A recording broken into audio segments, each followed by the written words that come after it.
중국과의 1차전에서 중국 관중석을 향해 조용하란 제스처를 취했던 손흥민은 2차전에선 지난 경기 스코어인 3대0을 손가락으로 지칭하며 중국 관중들과 대화를 이어갔습니다.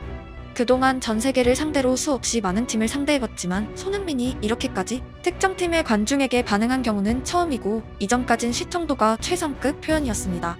손흥민이 쓰러진 틈에 상대 관중의 야유가 있었던 것으로 보여지고 해당 선동작 직후 중국의 웨이보에서는 손흥민 도발이 인기 검색어에 올랐으며 경기가 끝난 현재까지도 강론을박이 펼쳐지고 있습니다. 한국의 득점보다 오히려 더 많은 개수로 손흥민의 도발은 다양한 스레드를 생성시키고 있고 완전히 한중전의 메인이 되어버렸습니다. 손흥민은 유독 중국을 상대로 언어의 강도가 올라가고 있습니다. 보여줘서 아예 숨도 못 쉬게 만들죠. 저를 많이 신경 안 쓴다, 어떻게 막는지 안다라는 말을 들었을 때는 사실 기분이 그렇게 좋진 않더라고요. 경기 중 상대 측면을 완벽하게 허물고 올린 컵백은 뒤편에 이강인에게까지 흘러갔고 결국 선취골에 성공했습니다. 손흥민은 어느 때보다 행복한 표정으로 이강인을 끌어안았고 캡틴의 입장에서 정말 절실하게 필요했던 선취골이었습니다. 손흥민의 손동작은 이기고 있는 상태가 아니라 비기고 있는 상태에서 장렬되었기 때문입니다. 만약 오늘 경기에서 비기거나 패배했다면 손흥민과 중국 관중의 승부라는 관점에서 상당한 리스크가 있었고 비기고 스탠드를 도는 손흥민을 향해 중국 관중들이 어떤 야유와 제스처를 취했을지 상상만으로도 아찔합니다. 손흥민이 평소에 자주 이런 장면을 연출하는 선수였다면 승부가 결정되지 않은 상황에서 경솔했다는 이야기가 나올 수 있지만 앞서 말씀드린 대로 그의 오랜 축구 인생 내내 오늘 같은 경우는 처음이었습니다. 엄청난 라이벌리를 자랑하는 아스널을 상대로도 없었고 거칠기로 소문난 웨스트햄을 상대로도 없었습니다.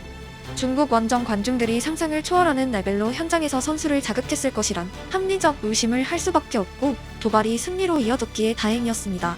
경기로 시선을 돌리면 오늘 손흥민은 축구 도사 모드였습니다. 도발 이후 특히 언행일치를 위해 측면을 불사르기 시작했고 거짓말 조금 보태서 그의 볼소유를 끊는 유일한 대처는 파울이었습니다. 평소보다 다소 무리다 싶은 좁은 공간에서도 드리블을 시도했고 놀랍게도 성공해냈습니다. 하에 눈앞이 막힌 상황에선 상대 발사이를 수차례 유린했고 패스 또한 시시각각 뿌려졌습니다. 반대로 중국은 자존심을 포기한 수비 축구로 무승부가 아니라 대량 실점을 피하기 위한 게임 플랜을 들고 나왔습니다. 솔직히 말씀드리면 제가 상대팀의 팬이었다면 응원하는 팀의 수치심을 느꼈을 축구였습니다. 최종 예선도 아니고 아시아 2차 예선에서 자력 진출에 희망을 버리고 반대편에서 펼쳐지는 싱가포르를 응원하는 방향을 선택했기 때문입니다. 선취골을 빼앗긴 중국은 전혀 라인을 올리지 않았고 플랫한 사사이에서 날개의 의미조차 없이 선수 전원이 지역 방어를 구축했으며 득점의 가능성을 스스로 봉인시켰습니다. 중국이 한 골차로 패배하고 태국이 3골차로 승리하면 중국의 탈락은 확정입니다. 즉 중국은 한 골을 어떻게든 따라가겠다는 의지가 아니라 더 실점하지 않고 태국이 3골차로 이기지 않길 기도하는 선택을 했다는 의미입니다.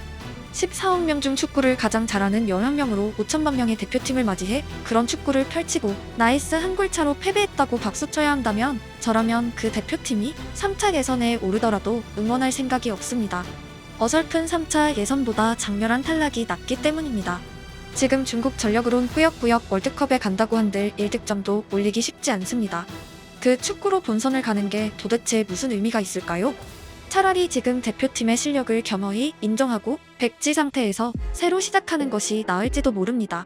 싱가포르를 응원하며 노리는 3차 예선이 아니라 다음 세대를 위해 납득할 수 있는 축구를 펼치고 언젠가는 한국과 창과창으로 부딪히겠다는 미래를 도모할 수 있는 축구가 나왔을지도 모릅니다. 오늘 중국의 경기는 자국 유소년들에게 나도 커서 우리나라의 자랑스러운 대표 선수가 되겠다는 자부심을 심어주기 충분치 않았기 때문입니다.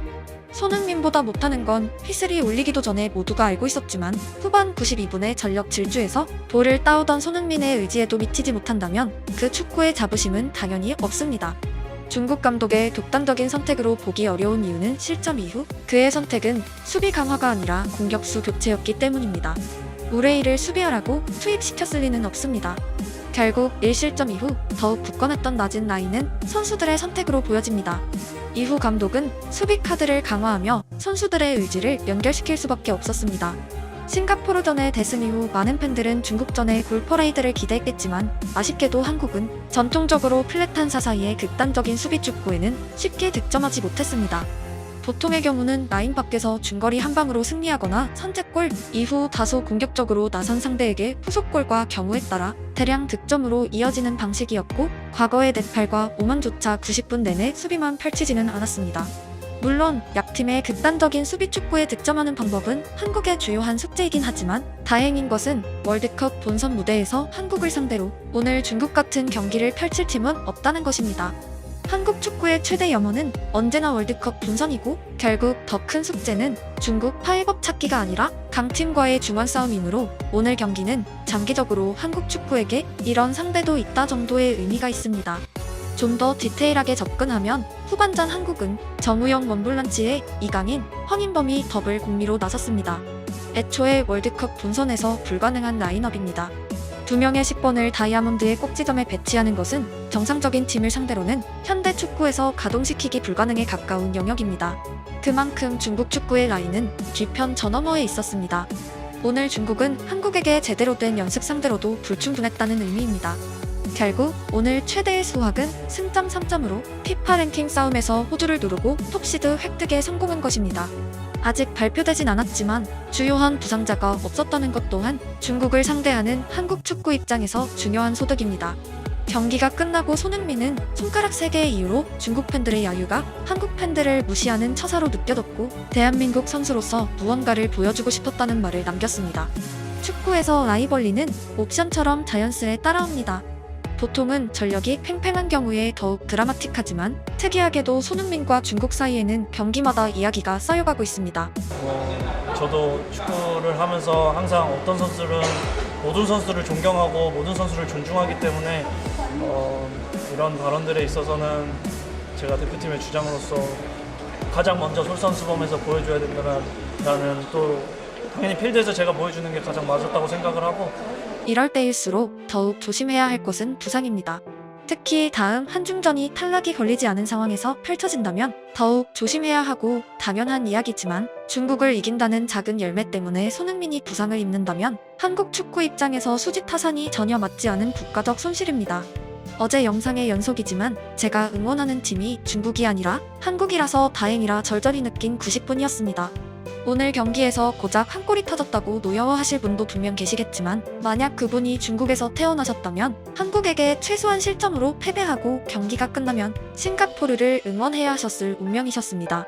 정치적인 이야기 전부 차치하고 축구로만 말하자면 노력이 아니라 어쩌다 보니 한국에서 태어났다는 이유로 고작 중국에게 한 골밖에 넣지 못하냐고 말할 수 있는 특권을 우리 모두 가지고 있는 것입니다. 양국의 레벨 차이는 압도적이었고 목표의 정도는 더욱 비교 불가였으며 점유율은 81대 19였습니다. 81대 19의 차이가 발생한 축구를 경기적으로 분석하기에 큰 의미가 없고, 한국의 시선은 당연히 더 높은 곳을 향해야 합니다. 다음 경기는 한국에게 공격할 용기가 있는 팀과의 재밌는 승부로 이어지길 기원합니다.